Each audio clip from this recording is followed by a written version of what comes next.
Welcome to Intuitive Connections, where spirituality and psychology meet to help you be your best and brightest self. I'm your host, Victoria Shaw, and in each episode, I'll help you to awaken your own inner wisdom, step into your power, and live a more divinely inspired life. You're here to let your inner light shine. Are you ready? Let's do this. Hello and welcome to Intuitive Connection. Today, I am so excited to welcome back Mark Gober, who was on the show last year, and mind is blown because I just realized that since we last spoke, which was just about a year ago, you have written 2 more books. So which is just like mind blowing, your process. And today he's here to talk about his most recent book, which is An End to Upside Down Contact. Did I get that right? You got it. Yay, Mark, welcome. Thank you for having me back. Yeah. And I did not expect 2 more books to happen like this. I can't really explain the process. I just become interested in a topic and then I realize there's something to express about it and then I write. Right. It's amazing. And you didn't expect the first book to happen, right? The first book was kind of a shocker. First one was very surprising. And then people were asking me what I would write about next. And I'd said, I can't even imagine writing another book. I would need so much to say in order to get to that point. And here we are, 3 more books after that. Wow. And we didn't get to touch base on the last book, but this one, the topic really spoke to me. And as soon as you announced it on the socials that you were writing a book about this, without even reading it, I was like, oh, we have to have this conversation. So tell listeners a little bit about what this book is about, and we'll go from there. Sure. Well, the book ultimately is looking at the question, are we alone? Meaning, is there other intelligence out there? Or is the human race the pinnacle of intelligence in the entire universe? And this is actually something I've looked at for a while. When I first started my journey in 2016, and that was when I went from being purely a materialistic business person who thought life was meaningless. And then I came across podcasts and science in 2016, developed a much more spiritual worldview. And at that time, I was coming across contact with non-human beings all the time that people described. Actually, the first interview I ever heard was with Laura Powers, who was on a health show. And she was talking about communications with non-physical beings that she has all the time, and she communicates with them for clients. So this is not a foreign concept for me. And as I started to research more and more, the concept of aliens comes up, meaning beings who live on other planets. Maybe they're multidimensional, but the idea of really advanced intelligences that interact with our civilization. So in some ways, it's not a new topic, but the idea to write a book came about relatively recently. And I can't really explain why. Because in the prior book, I contemplated a little bit, well, maybe our world is being influenced by other beings that we don't see with our eyes. And I left that open a bit. And this was a double click on that kind of idea. So I looked at the full spectrum of types of beings from all different types of encounters. And usually when I come across the term contact, it relates to aliens and UFOs, meaning actual spacecrafts and alien abductions and things like that, which are all topics that I cover. But I also cover other areas of contact, like within near-death experiences, people encounter beings, channeling, psychic phenomena. Right. So really that's what the book's about, is looking at what's out there and what does it mean. I love that. I love that so much. And for me, I'm someone who's never interested in the alien piece, like never. I remember having these philosophical conversations as a child with my father, and he was like, "You're not even like curious?" And I was like, "No, like I don't really care about that." But since I've been doing this work, I've definitely expanded my awareness in that direction. First of all, I also, like Laura Powers, talk to non-physical beings, for my living and for this podcast and for everything that I do. So I talk to my spirit guides, and I don't always have a clear idea where the spirit guides come from, but I do have a very innate sense of knowing that we are not the only realm of consciousness, of awareness, of incarnation, of maybe even quote unquote physical, though I think physical can mean different things. And I think it's a particular thing here on Earth. And I've also started to have clients where I will get a very strong sense that they haven't spent most of their incarnation time on Earth, but they have incarnated before. Mm-hmm. Right? So they've incarnated in different realms, or you might say different planets. So this idea has become a little more interesting to me. Plus, I think it's out there just a lot right now. I think a lot of people are identifying themselves as star seeds, and a lot of the political stuff that you've covered, and a lot of the more conspiracy kinds of things where I don't go very much because it freaks me out. But people talk a lot about that alien piece. So I'm excited to have this conversation with you. Because what I love about the way that you work, and I've read most of this most recent book as well, is you really go in for the evidence. You really go in for the science and the support, and you kind of don't leave any stones unturned. So I would love to hear about your process and also kind of what you came up with. Sure. Well, I appreciate you saying that. That's what I aspire to do, but I'm sure there might be things that I missed. I really try to be comprehensive and look at the counter arguments and pick the best stuff, especially if I'm writing a book about such a topic that seems so foreign to many people and really out there. I feel this like sense of obligation to put the evidence forward. And this probably stems from just being in business. And when I wrote my first book, I was still working at my firm. I've since left. So that my thinking at the time was I have to put all the evidence here because otherwise I'll be totally a crazy person to people. So that's like my orientation for you and your listeners. Like I'm trying to be as credible as possible with this stuff. And I've been surprised in these areas to find that there's so much research out there and it's not new. And there are tons of people that are doing it, lots of independent areas. And that gets me to the point where I feel like I can write a book. So with regard to the non-alien UFO area, so there's call them more psychic type phenomena. Okay. Near-death experiences, that's something I've spent a lot of time looking at. And I want to start there because there's been so much research done on the topic where a person, let's say, is in cardiac arrest or has some kind of trauma to the body where they're knocked out. Sometimes they're in clinical death, meaning that their brain is either barely functioning at all or it's completely turned off. And yet they have this incredibly lucid experience where they describe it as realer than real with no brain. I mean, this is crazy stuff. And the most convincing evidence is when they hover over their bodies or hover somewhere else in an out-of-body experience, and they see things which, upon being resuscitated, are validated. So it can't be a hallucination if it's a validated memory from outside their body. So I say all that to say, maybe at least some of these near-death experiences are telling us something about reality rather than something hallucinatory. Now, if you believe what I just said, it's reality to some degree, then we should listen to what happens to people in these experiences. And it's in the millions now because resuscitation technology has gotten better.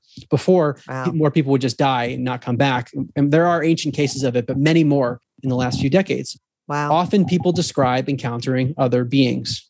So sometimes they're relatives, very often relatives, deceased relatives, but also religious or spiritual beings. Sometimes they'll call them a being of light.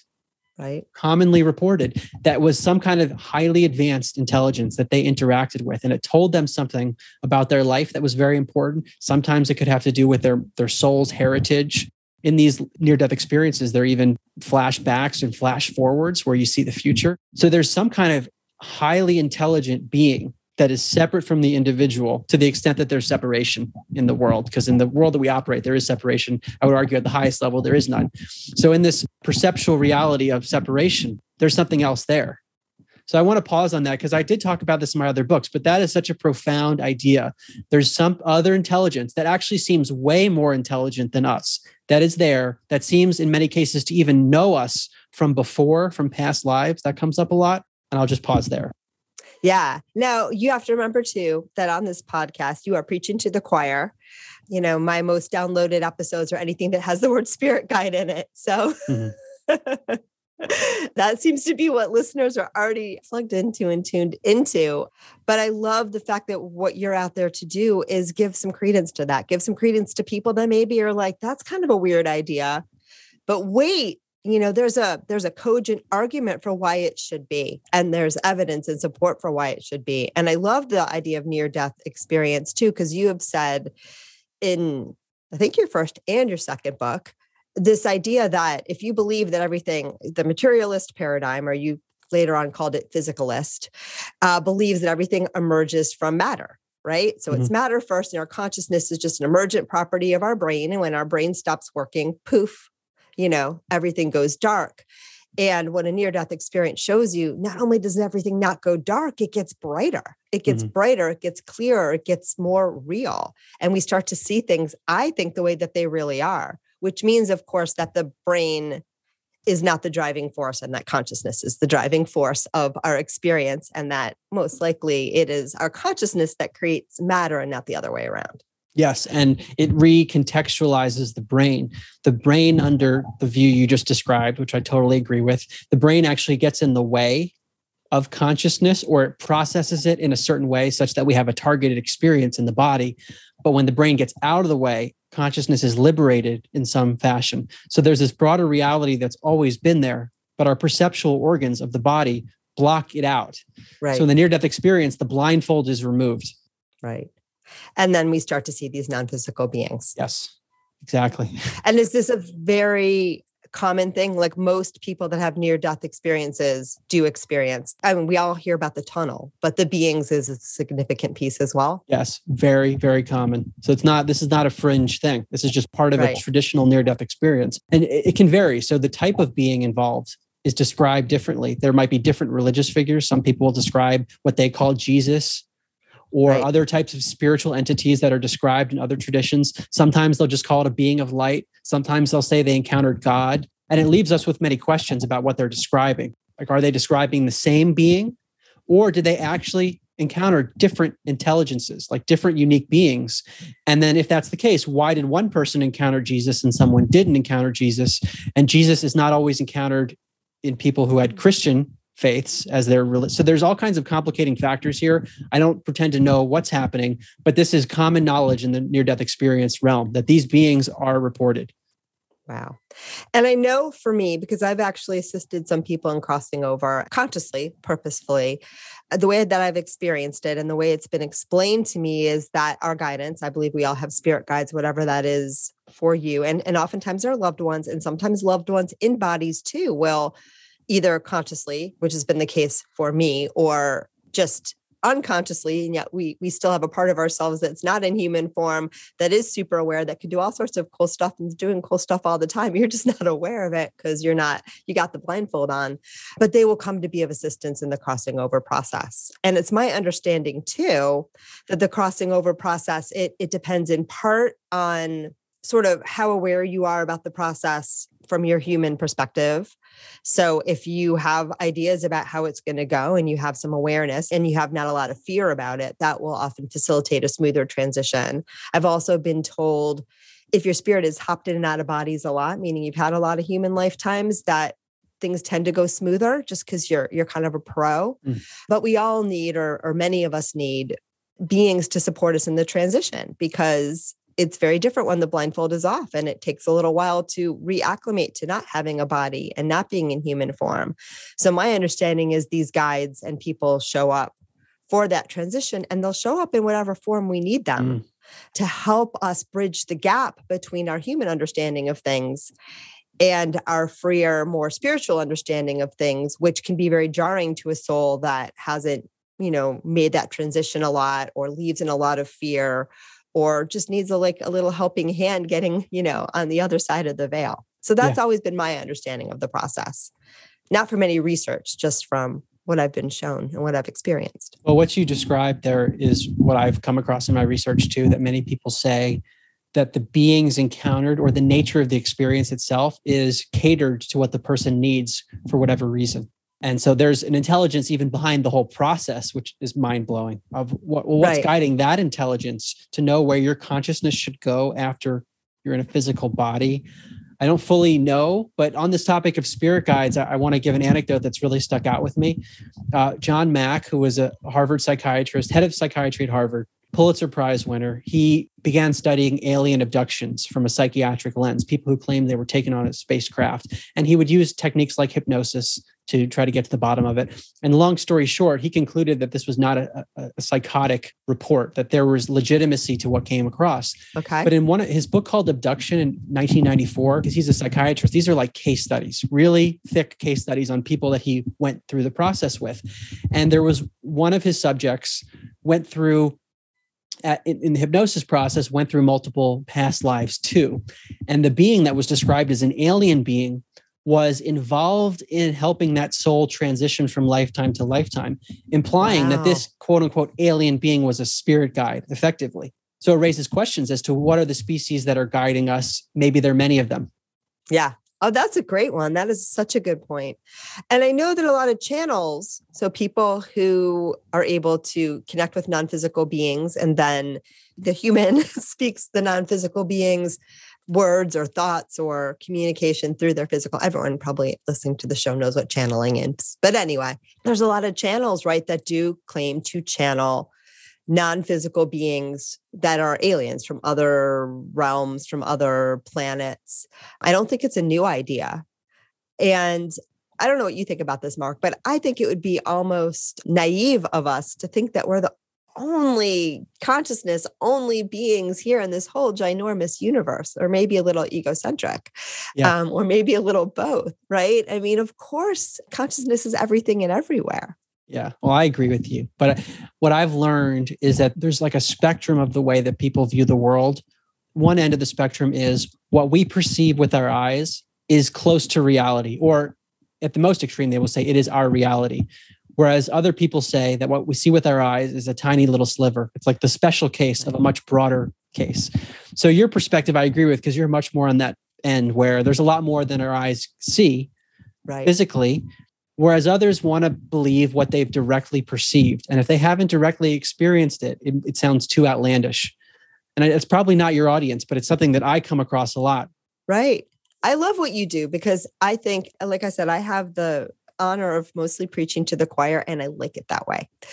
But, you know, my choir is small and it's a big world, and we're in a time of great change. So I love the people like you that are saying, I'm going to preach outside of the choir, and I'm going to start to show people that might be curious, might have an inkling like you were years ago when you listened to this podcast and you were like, here's this lady and she's talking about all this weird thing and she doesn't sound crazy and I'm intrigued, to help those people wake up and say, oh, maybe there is more than what my eyes can see. So I totally honor what you do. Thank you. Well, the challenge with it is that in that process, there are many people who don't like what I'm doing. So there's always the mix of people who don't appreciate it. But for those who are impacted by it, like someone like me a few years ago, that's a major life shift. So for me, it's worth it to do it. Yeah.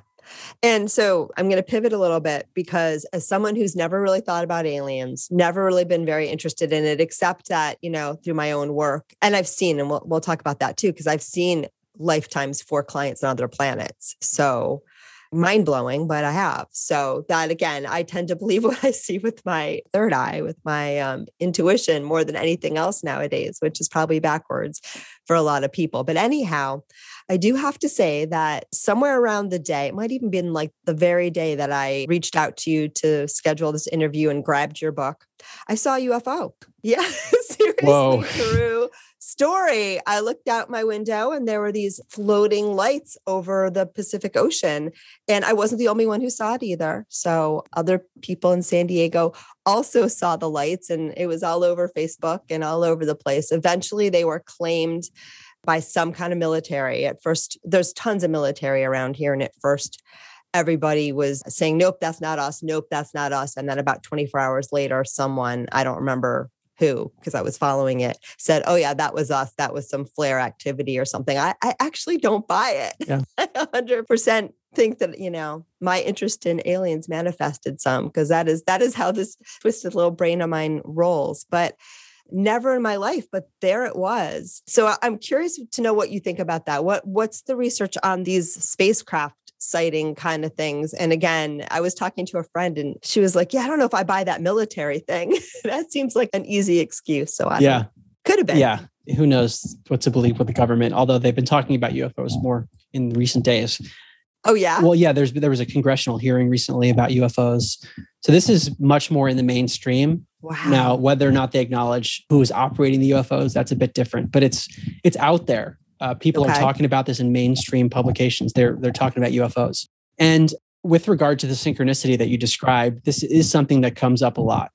It's not the first time I've heard something like that, where the topic seems to bring about synchronicity in ways that I can't really explain. I have never had one of those encounters personally, although with this research, what I've learned is things can happen beyond what our memory can access. So it's possible, maybe, or maybe there were past lives, I don't know, but nothing that I consciously know about.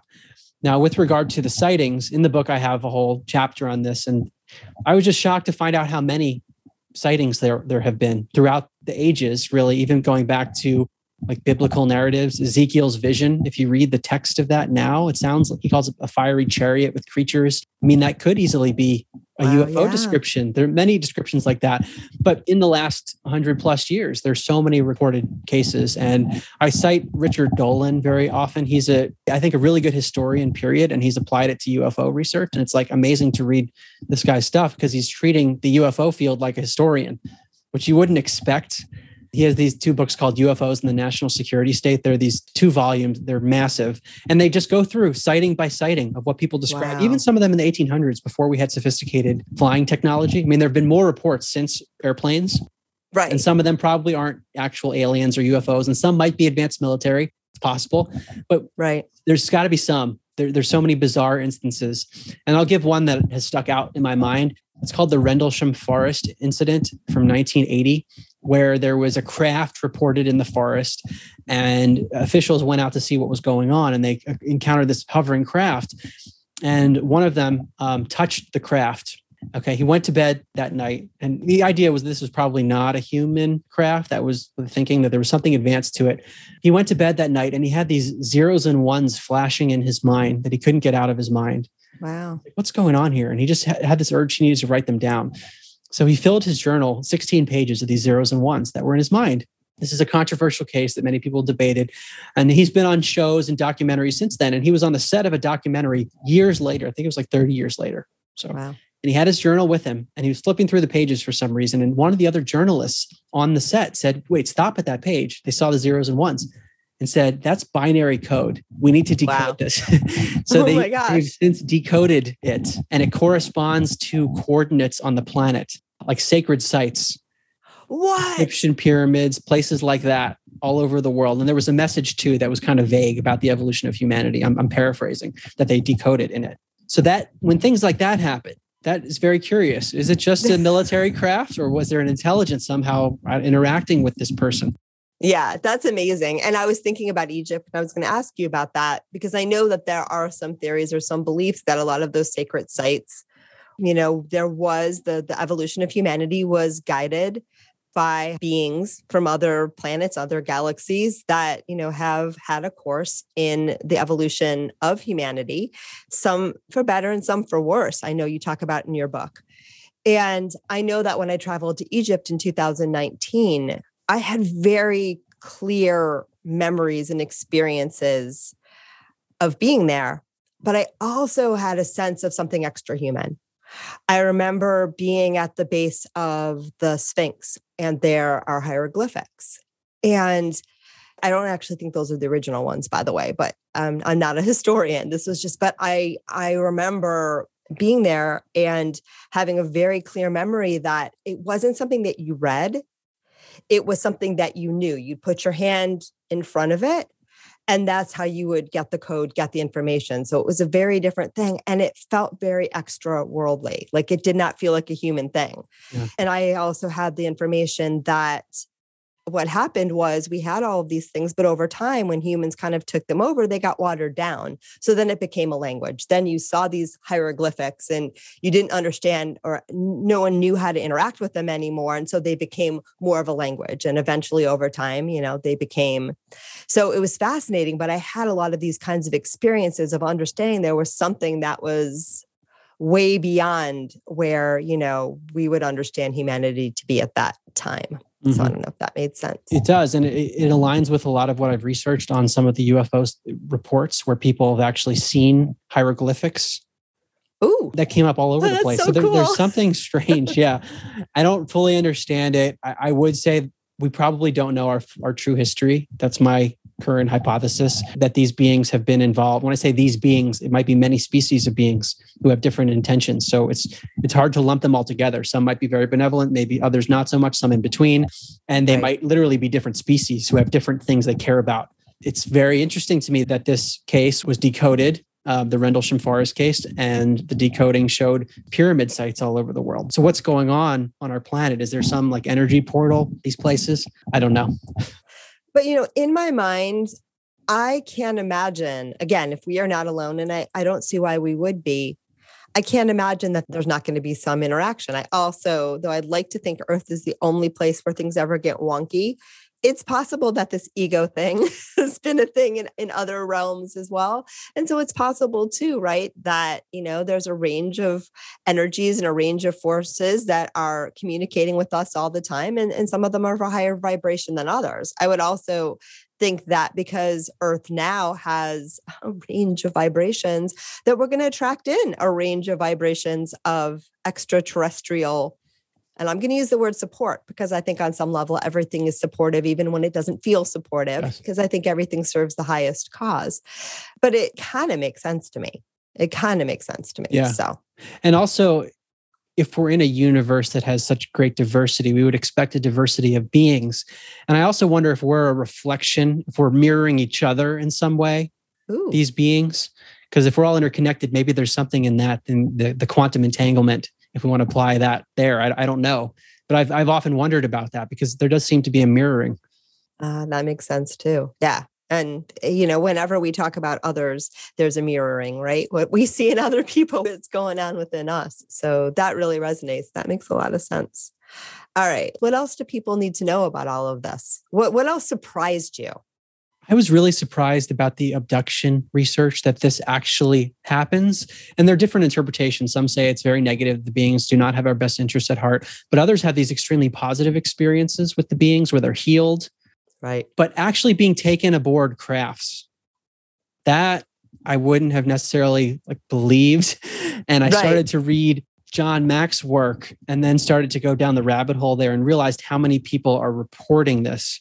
And then looking at some of the ancient stories, which some might call mythology, but maybe they're not mythology. Maybe in some cases they're metaphors. Maybe they're actual literal things that happen to people. Where these beings came and then abduction has a negative connotation. Sometimes it is negative and traumatic, but other times it's like there's something more mutual that happens. There are many debates about this. But this has been reported for a very long time. So it raises the question that you're talking about, what is the nature of this interaction between other species and us? And I think at the highest level, that's why I'm interested in the topic. At some level, I kind of don't care because we're in our world and we have to do our own thing. It doesn't take away from the spiritual journey that we're all on individually. That's really key, is that we have to be on that. In the last chapter, I get into trying to put it into context. But I also think as part of our spiritual trajectory, it's important to be aware of whatever the truth is. And it's sort of like if you live in a city, you want to know who lives in the city, what areas are not so good, which are the safer areas. It's just part of being a responsible human, is to know the truth. And if we are inhabiting a universe where there are other intelligences, I think we need to know that. And that's why these abduction encounters are interesting to me. Right. I think too that if people are having these experiences, and it sounds to me that it's almost like a near-death experience where there's a lot of commonalities in the experiences that people who have had them have had. Yeah. And again, you could say, oh, well, that's just because they read it in a book. But I don't think so. I mean, I think when you have these universal things, there might be something to it. Again, I like to always take the high road, and I'm sure most of it is benevolent.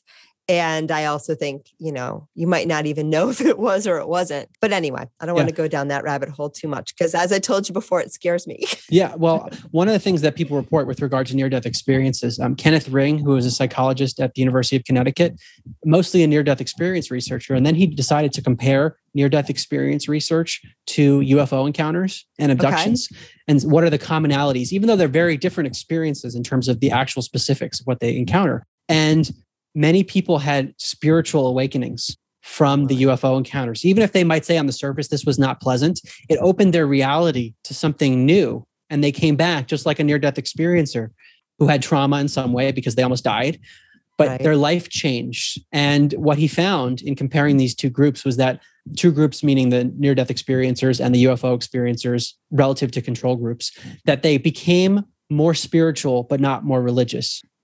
That was one of the findings. And they also, in many cases, had a Kundalini activation, which is a spiritual energy within our body. Wow. So something's going on with this. So something is definitely going on. And then it makes me kind of wonder, and you might have been saying this before, it kind of makes me wonder, okay, is this a real thing? Like a ship shows up, the way an airplane would, hover over, and it bends for you this idea of physical and non-physical in the way that we understand it. Yeah. I'm really glad you mentioned that. That's critical. I think it's one of the big misunderstandings in the UFO space because many people will study it just from the materialist view that it's all matter. But this phenomenon has a metaphysical aspect to it. Right. There is material, like there are physical crafts that people observe and stuff that's been collected, like actual material. But there are many cases where that's not the case. So let me start with something that's on the surface not UFO related, but has a tie that really surprised me. And it's research on the psychedelic DMT, dimethyltryptamine, which is a substance found in nature, actually produced by the body, but it's typically essentially decomposed very quickly. So we're not tripping all the time. But there are things you can do to artificially induce a trip with DMT, where the DMT stays in the body and it's active for much longer. Okay. So ayahuasca is one example where you combine a bunch of plants and you drink a brew. It keeps the DMT, which is the psychedelic compound, it keeps it active in the body for hours. Another technique that's been used is Rick Strassman from the University of New Mexico ran a study where he injected people with DMT intravenously. So there was this artificially high amount of DMT in the body circulating. That's a long way of prefacing what people experienced. They went to other dimensions very often and they encountered beings. Right. Some of the beings they encountered and the experiences are identical to what people talk about in abductions without DMT. So John Mack, the Harvard psychiatrist, actually endorsed Rick Strassman's book. It's called DMT, the Spirit Molecule, because he was seeing this phenomenon too, where maybe their body wouldn't leave, but their consciousness somehow, like an aspect of them, would go somewhere and they would have an abduction-like experience. So it raises questions. What are these crafts? In some cases, are they not physical completely? Is it another dimension? Is it a state of consciousness that we're not aware of? We think of physical and non-physical and like it's binary, but maybe there's different realms of this where there is a shift, but it's in that other dimension. Right. Yeah, no, it's fascinating. And physical isn't real anyway, is my understanding. Physical is what our brain has taught us. It's the interface that our brain has taught us to understand and to see, but it's not really a thing, if that makes sense. Yeah, I agree with you. It's an interpretation. That's what I like to call it. It's an interpretation. We perceive things and we say, oh, that's a solid chair over there. Right. But if we actually look at the level of physics, it's mostly empty space. Right. And it's just the way we will identify it as physical, but really it's not. And everything that we call physical is something that has appeared within our consciousness in some way. Every sensation, every perception, what we see, what we hear, it is all experienced within consciousness. So at an experiential level, it is all consciousness. Exactly. That is so well put. I think about, because one of the things that I used to study back in the day and teach actually is cognitive development, right? So how we understand the world and how we learn to understand the world, how our brain and our awareness develops. And, when I look back at that research, a lot of it is really how we get indoctrinated into this shared consensual reality of the 3D and everything about it. So I think that, brain development really is about locking yourself into the illusion. Yes. And then the society that we're in, our surroundings help to imprint and solidify those beliefs to the point where it's very difficult to overcome what we don't even realize are inferences. Right. Because most of the things we perceive about the world is just our interpretation and we infer because it's so convincing, but we don't know for sure. Right, exactly. And beliefs, and I think that the brain wants to just keep reinforcing what it already knows. And I do believe there's change and there's growth, and cognitive development shows that, but it's real slow. Yeah. Because I think that the way that our minds like to work is to maintain that stable sense of conceptual reality, right? We want to keep everything in that stable bubble of this is what I know. It's true because I already know it. Let me look for more examples that fit what I know. And so change can be real slow that way, but also it gives us that stable sense of, okay, this is what's real. Yeah. And it's what you said is so profound, but it's not like in our everyday life, we don't think that way. It's almost a robotic state of just reacting to stimuli. And to take the step back, like you've done in your career, to really dive into this, it changes the way we look at all behavior, because then you can start to realize the causes of many things in the world and even our own individual behavior of where we might be locked into a pattern. Yeah. What do you say? I'm going to pivot again because it's coming through. What do you say to the person who says oh, these aliens are here and they're messing with the world and we're out of control? And what do you say to that really fear-based approach? Yeah. Because I do think some people are going there. They feel like victims of this phenomenon rather than empowered by it. Yeah, it's important. Well, I think to categorize them as they with a capital T implies a uniformity to it. And I think there is a spectrum. So there might be some beings that like to victimize people, that like to inflict harm, and there might be beings that want to protect. Those things can exist. I don't really like the victim mentality in any capacity because everything happens for evolution. That's how I see it. So even if something seems like a horrible event, at some level it's horrible because that's the way it feels, but there's also learning to happen. And if you take that perspective, it changes the way you look at anything that happens in the world. But I don't mean to imply passivity, because then you could say, oh, well, I'm just going to sit in my chair and not do anything because it's all for learning. I do think there's a spiritual obligation and responsibility to try to help if there is some negative force. So I would say to people that have this view to try to take the spiritual perspective on it, to look at the higher view of our evolution. It's not uniform. And also it's not so new. Some people might say, oh, the aliens are here and it's just now that they're here. This has been happening for a long time in some capacity, and we're still here. So I would also say that because all reality seems to be consciousness that we're a part of, the analogy I always use is that we're whirlpools within a stream. Comes from Dr. Bernardo Kastrup. So we're individuals, but we're interconnected at the same time. That if we're able to shift our consciousness, then the external world, quote unquote, external, will shift in some way. So the responsibility ultimately does come back to us as much as possible. Now, that doesn't mean we should ignore the possibility of negative agendas and things like that. I agree with you that we shouldn't get stuck in that as the only perspective, that there are others out there too, and that there are benevolent beings, which I want to talk about. In the second to last chapter of the book, I talk about the phenomenon of UFOs at nuclear weapons facilities, which has been reported very often. There's a book called UFOs and Nukes, hundreds of pages long, that goes through the reports of military officials that describe what happens. And for decades, they're describing these crafts coming, and then the nukes are turned on or off by the crafts out of their control. Wow. And what the implication that the author takes, having looked at this, is that the beings are warning us, basically, that they're intervening and saying, like, don't mess with this kind of technology. And in the book, I talk about one of the theories behind it. It's a theory. Edward Teller, who was involved in the hydrogen bomb, so was very familiar with this technology.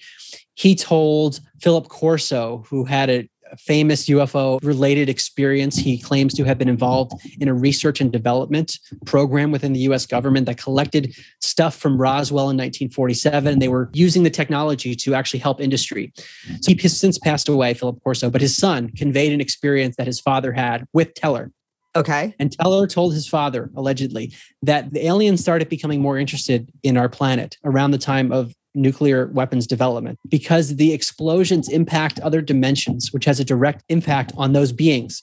So out of their own desire to protect themselves, they said, we need to intervene. Like, these babies should not be playing with nuclear weapons. So if you think about those cases, that they're able to change what's happening at a nuclear weapons facility without the control of the people. These things were turned off and on. They couldn't stop it. Right. That means there's something happening, a higher power and higher intelligence that's intervening. And in some cases, it's benevolent too, to counteract whatever negativity. So now this is getting my brain really going, because it occurs to me there's a couple of different things that come out of this. One, we can talk about parallel worlds, parallel universes, other realms where people may have varying degrees of amnesia. They may discover us before we discover them, but they may have a very similar lens to what human experience has. Don't know, just throwing this out there. And then we may also be talking about really, truly highly more evolved, less veily, less physical, although I don't think that really matters, beings that assist us. So there's probably a range. There's probably everything for, like, you can imagine if you were a human being, we get those spaceships on and we go somewhere else and we discover a planet, like, that's going to look real different than, if at the level of our highest spirit guides are in there playing around. Yeah. Right. So I guess too, what I hear you saying, or the possibility, is that there's probably a range of non-physical beings that are hanging out and playing with Earth. And they probably have different agendas, different backgrounds, different, it's probably a range of things. Yeah, that's what I think. Yeah. And perspectives, which is so cool. And it makes it difficult to nail down this phenomenon because it's so amorphous and multifaceted. I feel like I understand it less in some ways now that I've researched it. It's like, and what I've learned is that the people who've researched it feel in a similar way, that they don't understand it. So that makes me feel a little bit better, that no one really gets it. And to your point about this range of types of beings, I think about it that way too, like a spectrum. Even within our own planet, you could find someone who's completely psychopathic, has no empathy, and you could find someone who's a saint. Right. and everything in between. So why wouldn't that Yep. apply to other species as well? Exactly. I love this. Okay, Mark, what did we not cover yet that you want to make sure the listeners know about aliens or non-physical contact? Yeah. Well, at the end of the book, I try to bring it together from a spiritual perspective. And I want to close with that because how do we contextualize all of this? And I alluded to this before, the idea that yes, these beings can exist. Maybe they're intervening. And yes, maybe there's a good versus evil thing happening with the spectrum of beings, which is what I think is happening. But it doesn't take away from our own individual spiritual journey. Right. And there can be a tendency to get distracted by stuff like this. And one of my favorite spiritual teachers was David Hawkins, who was a psychiatrist and applied like modern psychiatry to spiritual ego transcendence. He was very hesitant to go in these realms because he said there's this allure of what he called glamorous seductions. Right. You can say, oh, this is so cool. I want to study it because it's cool. And then you forget about your own spiritual development. Right. So it's like, we have to know that this exists, at least from in my view, because we need to, getting to the truth is part of our evolution. And that's important. And we need to know it. And maybe for our own protection, even to know where to navigate in the world, we need to know this stuff, but it doesn't mean that we ignore the spiritual path. Right. So that's what I would say, that these things exist, but a lot of the things your listeners were probably focused on before in terms of personal development. I like to use the analogy from Ken Wilber, the philosopher, waking up, cleaning up, and growing up. That's really what it's all about. That doesn't end. Yeah. And I would discourage people to, for me, good and evil, it's very compelling. Your human mind really likes it. Every story that's out there, every movie that's out there tells us, there's the good guys, the bad guys, be the good guy, fight the bad guy. But I think that sometimes this good and evil kind of way of doing things, it keeps us in duality. It keeps us in this idea that we're victims or that we're heroes, rather than understanding the continuum of all being and all life, and just aligning with your highest purpose and your highest cause and letting everything else flow as it should. When I think for me, the spiritual journey is around just casting that anchor higher and higher. Anchor is a weird word, but casting that net or whatever, that connection up to my highest self and aligning with that more and more of how I live my life. It doesn't mean that I ignore that sometimes people act like dodos and maybe aliens do too. But what it does mean is I don't look at it as a fight between good or evil, because I think that when you do that, you get locked into something that perpetuates the shadow and takes us away from just understanding our true source of our true powers is aligning with love. So that's what I think. Yes. Well, I agree with you in many respects. I just think at the same time, when there are violations of other people, we have to acknowledge that exists. Right. And there can be a tendency to ignore that, I found in certain teachings.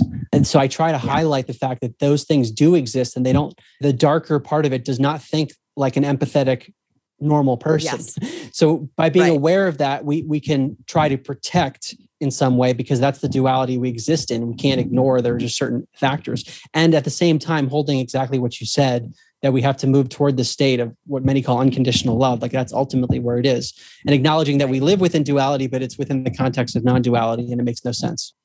Right. And the more that you align with the unconditional love, the less those things really bother you so much. But that doesn't mean that you don't honor and respect the integrity of everyone's experiences as they're having it. And sometimes I think too that, make that go away, doesn't actually make that go away either, because it's just a more covert version of the fear response. Right. Yeah, for sure. All right. This has been so much fun. So now that I've been having repeat guests, it makes my one question about how do you experience your intuition? I'm wanting to ask like a follow-up. Okay. So I'm going to see what comes through for you. And the one is, how has your intuition grown and developed over the course of writing these 4 books and doing the work that you do? It's developed in that I think I'm more attuned to when something is an intuitive hit. Okay. Versus before I wouldn't have identified it that way. And it's through trial and error. When a new idea comes in or something enters my life, whether it's a book or something that I watch or a person, those things have now happened many more times over a 6-year period. And I feel like I'm able to calibrate a bit more and discern what's what. And I'll get a feeling sometimes when information comes into my world that is something I should follow. that's important for whatever reason. I don't even know why, where I know I'm interested in it. If there's a feeling that I couldn't even describe to you, I couldn't even write it out, but now I'm able to identify that a bit more. And it's very subtle. Wow. And so because you know it's there, you follow it more effortlessly. More effortlessly. Exactly. I'll identify it and then go with it. Whereas before, maybe I wouldn't have identified it as clearly. So I might have dilly-dallied somewhere else. And it's making my process much more efficient. I love that. Mark, thank you so much for you and for the work that you're doing and the impact that you're having on the world. It's truly remarkable. And I'm so glad that you listened to those whispers. And it was a great book. So everybody should grab it and read it. And just tell us quickly about all 4 of your books and then also how people can find you. Sure. Okay. Well, first, I want to thank you for having me, Victoria, and thank you for the work that you're doing and your personal transformation to help other people. I think it's amazing. So thank you. I'm totally supportive of your work. My 4 books are called An End to Upside Down Thinking. That was the first one, came out in 2018. And that's all about the evidence that the brain does not produce consciousness, the evidence of psychic abilities, the evidence of survival of bodily death, and things like that. Second book is An End to Upside Down Living, which is basically how should we live our lives? The question that I ask is, what is the overall intention of your life? And thinking about, how do we prioritize anything and think about values. The third book, An End to Upside Down Liberty, is applying spiritual principles to economic and political structures. So looking way out in the future, not even anything conceivable today, most likely, how would we structure society differently? And the most recent book, An End to Upside Down Contact, is all the evidence that we are not alone and that this is not a fringe phenomenon, that something real is happening where there's significant interaction between us and these beings. Thank you so much. All right. And I'm sure you can find all these in the regular places you find books, but if people want to interact with you more, where do they find you? My website is my name, markgober.com, markgober.com. All 4 of my books are on Amazon and they're in hard copies, Kindle, and Audible. And also I have a podcast called Where Is My Mind, which features interviews with many of the scientists that I've written about, especially regarding psychic abilities and surviving bodily death and near-death experiences. It's more related to my first and second books, more my first. And that's available on Apple Podcasts, Spotify, all the major players. It's called Where Is My Mind? It's 8 episodes. All right. We'll have all of that in the show notes. Mark, thanks again. This rocks. I can't wait to read the next one. Do you know what it's going to be or it hasn't hit yet? I don't know. I have no idea. I don't know what I'm doing next because I left my job right before the pandemic. And the whole time I've said, I'm not sure what I'm going to do next. And now I'm in that position again with no clear project that's next other than just researching. It's amazing. And you're getting comfortable there, aren't you? Yeah, comfortable. But then there's still the discomfort of I used to be a big planner and it would be nice to have a little more solid ground. But at the same time, when I really think about it, I have a lot of solid ground. So, right. It's just what solid has changed. Yes. Yeah. It's still an adjustment. Every day is a learning journey. Yeah. I hear ya. All right. Thank you so much again. Thanks everyone for tuning in. If you guys like what you hear, please leave us a 5-star review on Apple Podcasts or anywhere that you listen to this. Just subscribe, say nice things. It really helps. And we'll see you again soon. Namaste. Thank you so much for joining us today. I hope that you found joy, strength, inspiration, and clarity from today's episode. If you'd like to learn more and connect with an amazing group of like-minded souls, please join us over on Facebook in the Intuitive Connection Community Facebook group, where we explore these topics in deeper detail, have additional live teachings, and host Facebook Lives with our amazing guests. I hope to see you there. And of course, if you want to learn more about me or the work that I do, please check out my webpage, victoriashawintuitive.com. Thank you so much again, and namaste.